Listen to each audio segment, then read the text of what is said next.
અમુક તમે આજ પણ કોર્ટમાં જાઓ ને જજની હામાં, એટલે તમારે બધા બટનના શર્ટના બંધ કરવા પડે. ડિસિપ્લિન છે, પ્રોટોકોલ છે. એસપી ને મળવા જાઓ, આઈપીએસ ને મળવા જાઓ, કલેક્ટર ને મળવા જાઓ, તમારે ડિસિપ્લિનમાં જવું પડે.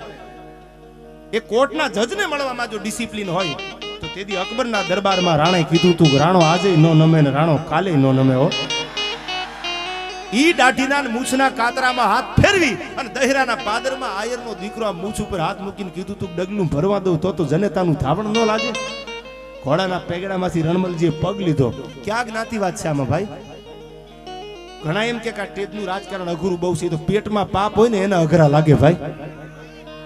આયા બેનનો વારો આવ્યો, એમને ગાઈ લીધું, મારો વારો છે, હું ગાઈ લઉં. આ પો કોણ પાડી દેવાનું? પો તો માલિકની મહેરબાની હોય ઈ પાડી શકે, બાકી ઈર્ષાથી કાંઈ ન થાય યાર. કેટલાય ટાંટિયા ખેંચવા વાળા ન્યા છે. હજી પાડોશી હારી ગાડી લાવે ન્યા ચાર રાખ્યું કરે, હપ્તા નહીં ભરે. તમારા બાપુ ભરશે નહીં ભરે? ગાડી એને લીધી, લોન એને કરાવી, બેંક ઉપર ભરોહો, બેંકે એના ઉપર ભરોહો મૂકી દીધો, હપ્તા એને ભરવાના, કમાવો તો ઈ પાસ ઉપાધિ કરતો. ગાડી લઈ આવ્યો, ફેરવવા માંડ્યો તો ઉપાધિ કરે, હપ્તા એનાથી નહીં ભરાય. તો તમારા બાપુજી ભરવા જશે હપ્તા ભાઈ? એ ભરવાના છે, તમે ઉપાધિ કરોમાં. પણ હંમેશા એક યાદ રાખજો, જીવનમાં ક્ષેત્ર કોઈ પણ હોય, બધાને કહું છું, ઈર્ષા ક્યારેય કરતા નહીં. કોમ્પિટિશનનો યુગ હોય, હરીફાઈ હોય ને તો હરીફાઈ કરી લેજો, બાકી ઈર્ષા કરવાથી સફળતા નહીં મળે યાર. No matter how hard you try in life, you get success only if God showers His blessing. આવી જગદંબાનો પંજો માથે પડે ને તેથી સફળતા મળે, બાકી માથા પછાડે ન મળે યાર. હા, એટલે મને સુરજભાઈ કીધું વંસ મોર, એટલે હજી યાદ કરું છું. ઘણા કે કૃપા હોય ને, કૃપા ક્ષેત્ર કોઈ પણ હોય, એમાં કૃપા હોય તમારા ઉપર, કોઈ પણ ભગવાનની, માતાજીની, જગદંબાની કે માલિકની કૃપા હોય ને ત્યારે સફળતા મળે છે. No matter how hard you try in life, તમે આખી લાઈફ માથા પછાડી મરી જાવ, no matter how hard you try in life, you get success only if God showers his blessing. Blessing એટલે આશીર્વાદ. આવા આશીર્વાદ પડી જાય તો જગતમાં સફળતા મળે. ને જીવન એવું જીવજો, your presence should be noticeable but your absence should be રિપ્લેસેબલ.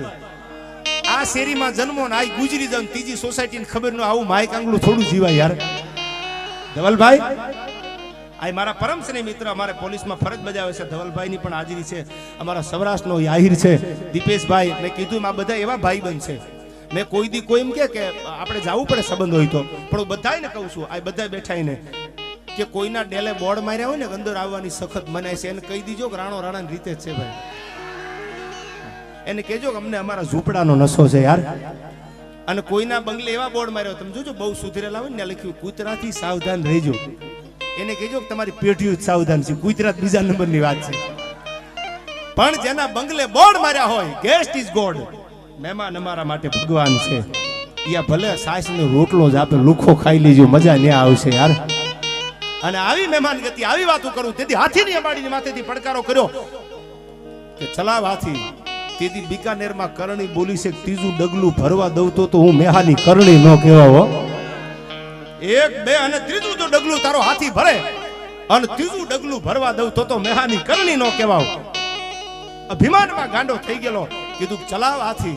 અને ત્રીજી લીટી જ્યાં બોરડીની આમ લીટી કરેલી, બોરડીના હાથીકાથી આમ લીટી કરેલી ખોટીથી, એ ત્રીજી લીટી જ્યાં રાવ કાનાનો હાથી વેટ્યો ત્યાં તો ઘે ઘે ઘે ઘે ઘે ઘે ઘે ઘે કરી અને હાથક દીની હામટું ભલે લાગણ ભરડો લીએ, હાથક દીની ભૂખી સિંહણ જેમ પડે એમ તેની બીકાનેરની આય કરણી સિંહણ બની અને રાવ કાનાને ઊભો ઊભો તેથી ભરખી લીધો. તો હું કરણી છું, મેહાની જીવતો ન જવા દો અહીંથી. આ ભગવતી કરણી છે, આ જગદંબા છે. અને આવી જગદંબાઈના સાનિધ્યમાં હું તમે બેઠા હોય, કોના બાપની ત્રેવડ છે કે આપણું રૂવાડું ખાંડું થઈ શકે યાર. તમે હું કાયમ કહું છું એવાનો માટે ઝાલો ને તો થડિયું ઝાલજો, ડાળ્યું કોઈ દી ઝાલતા નહીં. ડાળ છે ને, ડાળ કોઈ પણ ઝાડવાની ડાળ એ ભાંગી જાય, ફહાઈ જાય, પણ થડિયું ઝાલી લો ને, થડિયું કોઈ દી ભાંગ્યાનો દાખલો છે નહીં. થડિયા ઝાલતા શીખી જાયજો, કોઈ દી ભાંગવું નહીં પડે, કોઈ દી પડવું નહીં પડે. ઈ રણમલજીએ જ્યાંથી ઘોડાનું પલાણ છાંડ્યું, આહિર સમાજ બેઠો છે એટલે પ્રસંગ દીપેશભાઈ કહી દો આઈથી. તે દી વાળે ધૂળીની ડમરી ઉડતી આવતી. અટાણે કોઈ માણસને તમે આશરો આપો ને તો પોલીસ આવે, પીએસઆઈ આવે, પીઆઈ, ડીવાયએસપી, તમે આશરો આપો તમારા ઉપર ગુનો દાખલ થાય કે તમે આને આશરો આપ્યો છે, તમે સપોર્ટ કરો છો. તેથી આખી ફોજ હાલી આવી હતી. અને તેથી દહેરાના પાદરમાં આજ પણ ખાંભી ઊભી છે. કોઈ કીધું ભોજા મકવાણા સિવાય બીજો આહેરો આપી ન શકે, કે બોલાવો આયરને ગામના જાપે.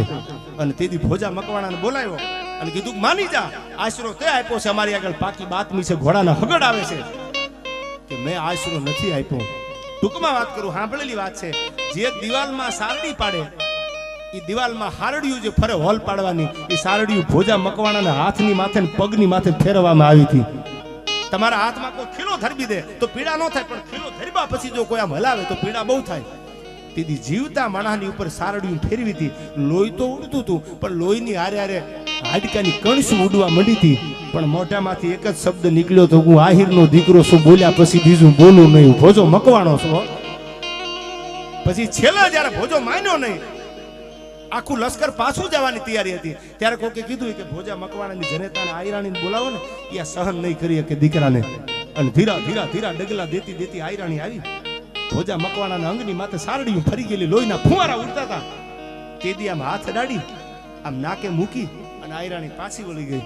ત્યારે કોઈ કીધું કે તમારા દીકરા ઉપર સારડીયું ફરે છે, લોહીના ફુવારા ઉડે છે, તમને દયા નથી આવતી? તેદી પાછું વળીને જોયું નથી હો. હાલતા હાલતા આયરાણીએ જવાબ આપ્યો તો પડકારો કરીને કે હું આયા દયા ખાવા નહીં, એના લોહીમાં મારા દૂધની મારા ધાવણની હોરમ આવે છે કે નહીં જોવા આવી હતી. અને હવે કોઈના બાપની તેવડ નથી કે મકવાણાના મોઢામાંથી એક શબ્દ નીકળી શકે. આ રાજપૂત માટે, ભાઈબંધ માટે મકવાણાએ પોતાએ હારડિયું ફેરવી છે. આમાં ક્યાં જ્ઞાતિવાદ છે? આપણે ઊભા કર્યા જ બધા ભાઈ.